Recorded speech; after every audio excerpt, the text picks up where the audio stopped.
লাখো শিক্ষার্থীর প্রাণের দাবি সরকারি চাকরিতে প্রবেশের বয়সসীমা বৃদ্ধি করা।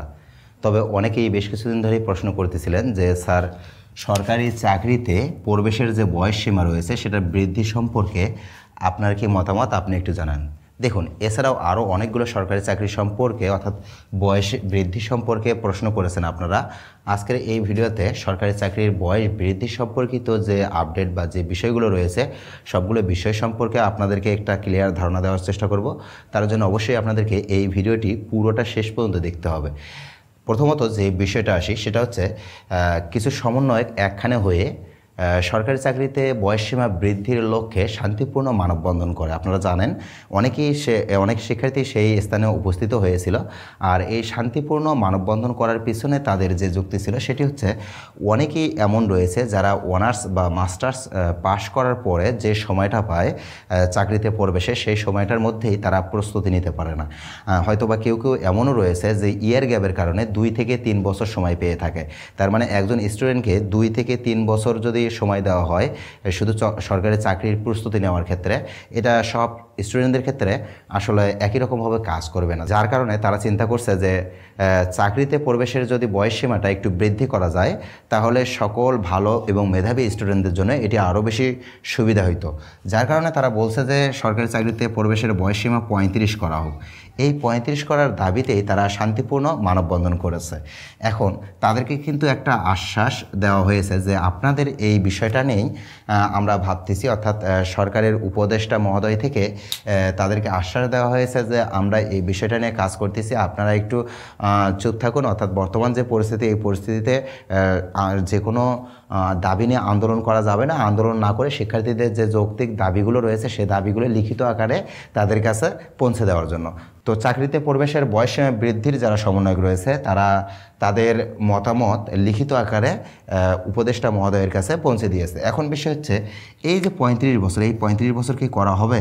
দেখুন, আপনারা জানেন যে বৈষম্য বিরোধী কোটা আন্দোলনের জের ধরেই এই দেশের সরকার পতন হয়েছে। পাশাপাশি এই দেশে বর্তমান যে সংস্কার রয়েছে একদম প্রশাসনিক থেকে শুরু করে যাবতীয় সকল ক্ষেত্রে সংস্কার করা হচ্ছে। শিক্ষাক্ষেত্র থেকে শুরু করে চাকরির ক্ষেত্রগুলো সব কিছুই সংস্কার করা হচ্ছে। তো যেহেতু এটা স্টুডেন্টদের অর্থাৎ সাধারণ শিক্ষার্থীদের প্রাণের দাবি, সুতরাং এই দাবিটাকে সরকারের উপরের মহল থেকে খুব গুরুত্ব সহকারে নেওয়া হয়েছে।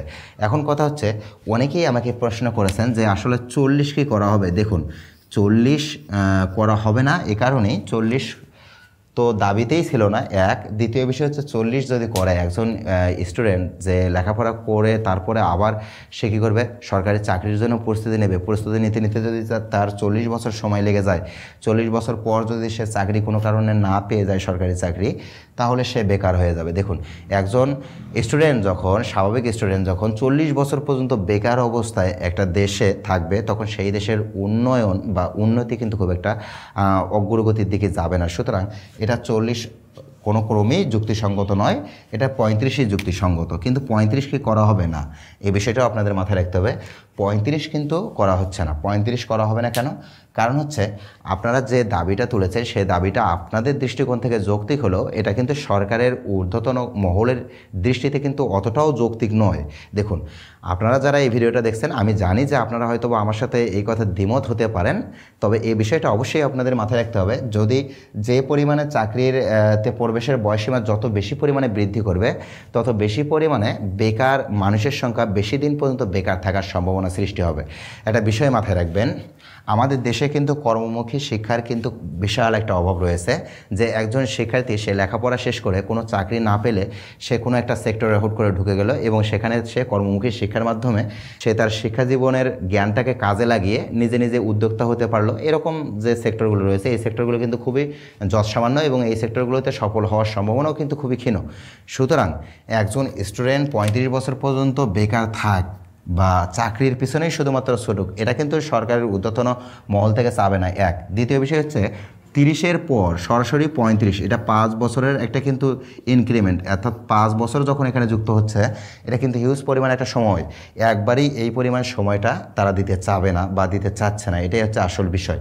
এখন বিষয় হচ্ছে তাহলে তারা এই সরকারি চাকরিতে প্রবেশের বয়সসীমা কত করতে চাচ্ছে। দেখুন, আমরা এখন পর্যন্ত বিভিন্ন মারফতে যে তথ্য পেয়েছি, সেই তথ্য মতে সরকারি চাকরিতে প্রবেশের বয়সসীমা তারা 32 করার একটা সিদ্ধান্তে রয়েছে, অর্থাৎ তারা খুব শীঘ্রই এই সিদ্ধান্তটা প্রকাশ করবে। তাহলে যদি 32 করার একটা সিদ্ধান্ত নিয়ে তারা এখনও পর্যন্ত অপেক্ষা করতে থাকে, তাহলে 32 করে দিচ্ছে না কেন, এটাও একটা প্রশ্ন। দেখুন, 32-এর যে সিদ্ধান্তটা রয়েছে, এই সিদ্ধান্তটা দ্রুত পাবলিশ না করার পিছনের কারণ, মেইন যে কারণটা আমার দৃষ্টিকোণ থেকে মনে হয়, যেহেতু এই মুহূর্তে আন্দোলনকারী যারা শিক্ষার্থী রয়েছে বা যারা শান্তিপূর্ণ আন্দোলন করতেছে, তারা কিন্তু এখন মুখিয়ে রয়েছে যে 35 করা হোক। এই মুহূর্তে যদি 32 করা হয়, সাথে কিন্তু এর একটা ফিডব্যাক চলে আসবে শিক্ষার্থীদের কাছ থেকে, আর তারা দ্রুতই আবার 35-এর জন্য দাবি তুলতে পারে। সুতরাং একটা সময় নিয়ে তাদেরকে বুঝিয়ে দেওয়ার জন্য, যাতে করে তারা বুঝতে পারে বিষয়গুলো, যার কারণে তারা নির্দিষ্ট একটা সময় নিচ্ছে এবং এই সময়ের মধ্যে তারা সকল কার্যক্রমগুলো একটা স্বাভাবিক পরিস্থিতিতে নিয়ে আসতেছে। পরিস্থিতিতে নিয়ে আসার পরে তারা তাদের এই যে 32 বছরের যে একটা সীমা রয়েছে, এই সীমাটাকে তারা প্রকাশ করে দেবে। আপনারা যারা 30 বছরে রয়েছেন, অর্থাৎ প্রায় শেষ সময়ে রয়েছেন এবং ভাবতেছেন যে প্রাইমারি, বিসিএস সহ অন্য যত প্রকার সরকারি চাকরির প্রস্তুতি আপনারা নিচ্ছিলেন, কিন্তু বয়স প্রায় শেষের দিকের কারণে এখন আর প্রস্তুতি নিতে পারতেছিলেন না বা প্রস্তুতি নেওয়ার আগ্রহটাও হারিয়ে ফেলেছেন, তাদেরকে অবশ্যই আমি বলবো যে আপনারা আপনাদের প্রস্তুতি যেভাবে চালিয়ে যাচ্ছিলেন, পারলে তার থেকে আরও ভালোভাবে চালিয়ে যান, কারণ আপনারা আরও কিছুটা সময় পাবেন। যে সময়টুকু পাবেন, আপনি তো অলরেডি 2-3 বছর অতিক্রম করে এসেছেন, সুতরাং আপনার কিন্তু একটা স্টেজ পার করছেন, আপনার একটা বেজ অবশ্যই তৈরি হয়েছে যদি আপনি লেখাপড়া করে থাকেন।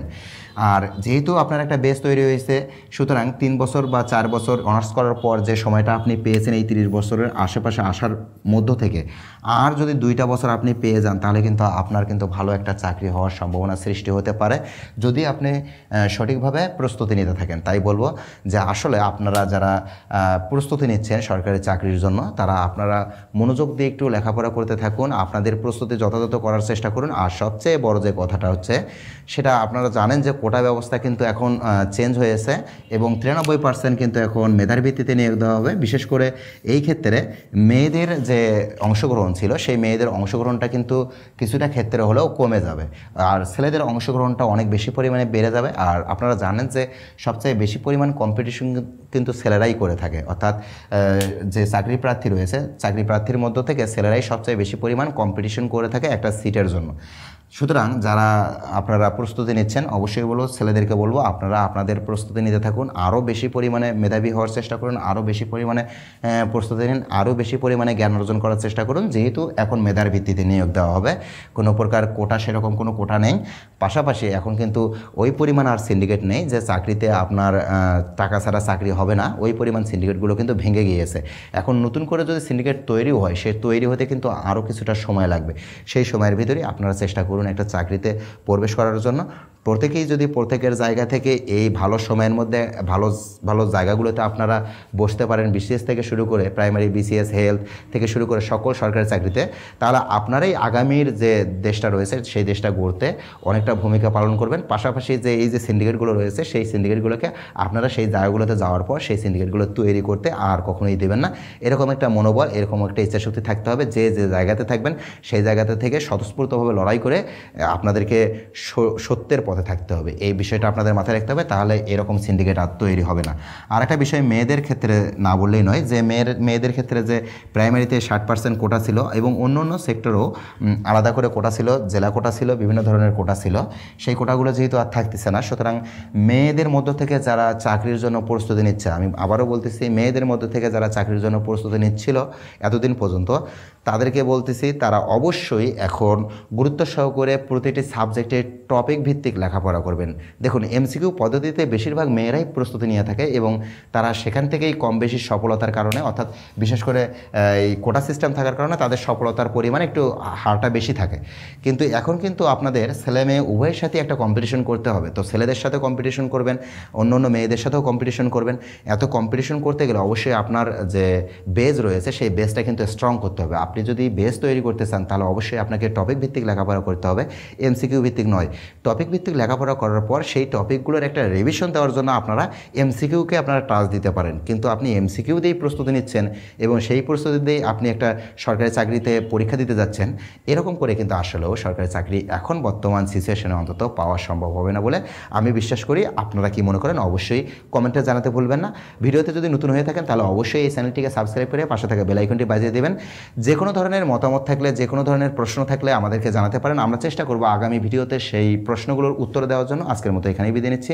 দেখা হচ্ছে আবারও নতুন কোনো ভিডিওতে। সে পর্যন্ত ভালো থাকুন, সুস্থ থাকুন। আল্লাহ হাফেজ।